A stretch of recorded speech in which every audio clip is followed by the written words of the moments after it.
విదేశాలలో ఉన్నటువంటి కేటీఆర్ కు నిన్న మా సీఎం రేవంత్ రెడ్డి గారు విసిరినటువంటి సవాలు అర్థం కానట్టుంది. ఎందుకంటే ఇక్కడ లేడు కాబట్టి తెలుసుకునే ప్రయత్నం కూడా ఆయన చేయలేనట్టుంది. అసలు కేటీఆర్తో సవాల్ అనేది అక్కడ జరగలేదు.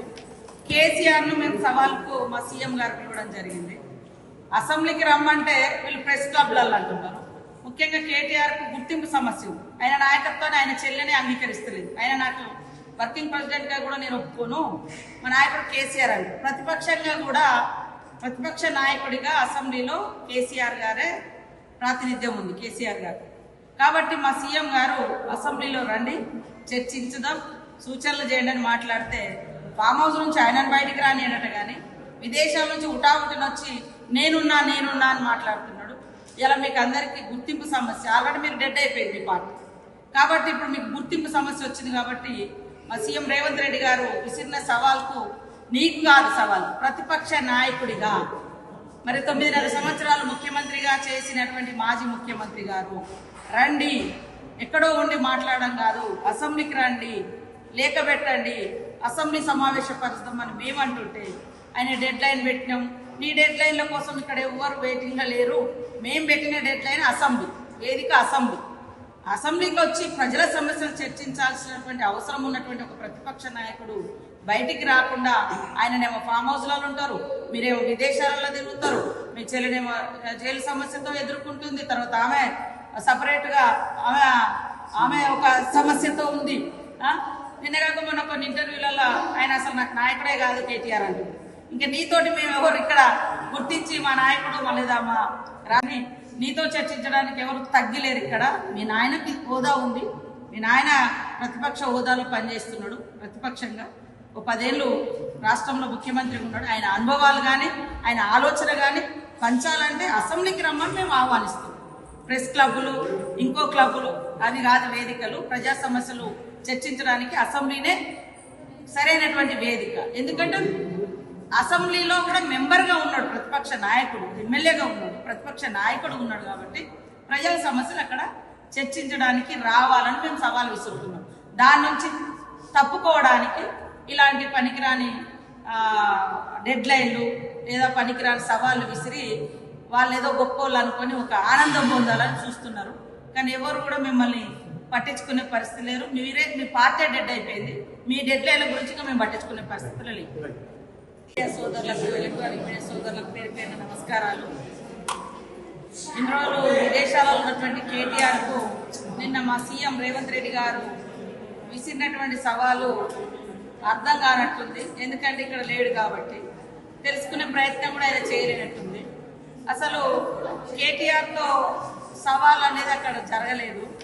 కేసీఆర్ను మేము సవాల్కు మా సీఎం గారు పిలవడం జరిగింది. అసెంబ్లీకి రమ్మంటే వీళ్ళు ప్రెస్ క్లబ్లలో అంటున్నారు. ముఖ్యంగా కేటీఆర్కు గుర్తింపు సమస్య ఉంది. ఆయన నాయకత్వాన్ని ఆయన చెల్లెనే అంగీకరిస్తలేదు. ఆయన నాకు వర్కింగ్ ప్రెసిడెంట్గా కూడా నేను ఒప్పుకోను, మా నాయకుడు కేసీఆర్ అండి. ప్రతిపక్షంగా కూడా ప్రతిపక్ష నాయకుడిగా అసెంబ్లీలో కేసీఆర్ గారే ప్రాతినిధ్యం ఉంది, కేసీఆర్ గారు. కాబట్టి మా సీఎం గారు అసెంబ్లీలో రండి, చర్చించుదాం, సూచనలు చేయండి అని మాట్లాడితే ఫామ్ హౌస్ నుంచి ఆయనను బయటికి రాని అనట, కానీ విదేశాల నుంచి ఉటావుటిని వచ్చి నేనున్నా అని మాట్లాడుతున్నాడు. ఇలా మీకు అందరికీ గుర్తింపు సమస్య, ఆల్రెడీ మీరు డెడ్ అయిపోయింది మీ పార్టీ. కాబట్టి ఇప్పుడు మీకు గుర్తింపు సమస్య వచ్చింది. కాబట్టి మా సీఎం రేవంత్ రెడ్డి గారు విసిరిన సవాల్కు నీకు కాదు సవాల్, ప్రతిపక్ష నాయకుడిగా, మరి 9.5 సంవత్సరాలు ముఖ్యమంత్రిగా చేసినటువంటి మాజీ ముఖ్యమంత్రి గారు రండి, ఎక్కడో ఉండి మాట్లాడడం కాదు, అసెంబ్లీకి రండి, లేఖ పెట్టండి, అసెంబ్లీ సమావేశపరుస్తామని మేమంటుంటే ఆయన డెడ్ లైన్ పెట్టినాం. నీ డెడ్ లైన్ల కోసం ఇక్కడ ఎవరు వెయిటింగ్గా లేరు, మేము పెట్టిన డెడ్ లైన్ అసెంబ్లీ వేదిక. అసెంబ్లీకి వచ్చి ప్రజల సమస్యలు చర్చించాల్సినటువంటి అవసరం ఉన్నటువంటి ఒక ప్రతిపక్ష నాయకుడు బయటికి రాకుండా ఆయననేమో ఫామ్ హౌస్లలో ఉంటారు, మీరేమో విదేశాలలో తిరుగుతారు, మీ చెల్లినేమో జైలు సమస్యతో ఎదుర్కొంటుంది, తర్వాత ఆమె సపరేట్గా ఆమె ఒక సమస్యతో ఉంది. నిన్నగాక మొన్న కొన్ని ఇంటర్వ్యూలలో ఆయన అసలు నాకు నాయకుడే కాదు కేటీఆర్ అంటుంది. ఇంకా నీతోటి మేము ఎవరు ఇక్కడ గుర్తించి మా నాయకుడు లేదా మా రాని నీతో చర్చించడానికి ఎవరు తగ్గిలేరు. ఇక్కడ మీ నాయనకి హోదా ఉంది, మీ నాయన ప్రతిపక్ష హోదాలో పనిచేస్తున్నాడు. ప్రతిపక్షంగా ఓ 10 ఏళ్ళు రాష్ట్రంలో ముఖ్యమంత్రిగా ఉన్నాడు. ఆయన అనుభవాలు కానీ ఆయన ఆలోచన కానీ పంచాలంటే అసెంబ్లీకి రమ్మని మేము ఆహ్వానిస్తాం. ప్రెస్ క్లబ్బులు, ఇంకో క్లబ్బులు, అవి కాదు వేదికలు. ప్రజా సమస్యలు చర్చించడానికి అసెంబ్లీనే సరైనటువంటి వేదిక. ఎందుకంటే అసెంబ్లీలో కూడా మెంబర్గా ఉన్నాడు ప్రతిపక్ష నాయకుడు, ఎమ్మెల్యేగా ఉన్నాడు, ప్రతిపక్ష నాయకుడు ఉన్నాడు. కాబట్టి ప్రజల సమస్యలు అక్కడ చర్చించడానికి రావాలని మేము సవాల్ విసురుతున్నాం.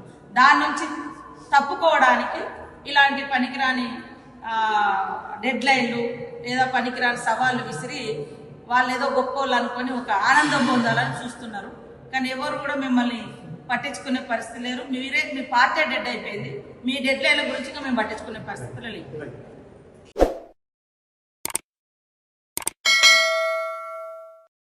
Hi friends, thank you for watching this video.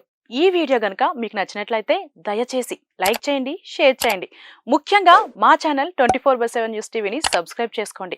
ఆ తర్వాత మీ విలువైన అభిప్రాయాల్ని, మార్పులు, చేర్పులు, కావాల్సిన వీడియో ఏమన్నా ఉంటే మన వీడియో కింద కామెంట్ సెక్షన్లో కామెంట్ రూపంలో తెలియజేయండి. నమస్కారం, సాయిదంచిక మాట్లాడుతున్నాను. ప్లీజ్ సబ్స్క్రైబ్, షేర్, లైక్ చేయండి 24/7 టీవీ ఛానల్. హాయ్ నమస్తే, నేను మీ Sonia Akula. Please subscribe to 24/7 news TV. Hi అండి, అందరికీ నమస్తే. నేను Mankota Prasad. Please do subscribe 24/7 news TV. Political, entertainment and infotainment updates కోసం like, share, subscribe 24/7 news TV.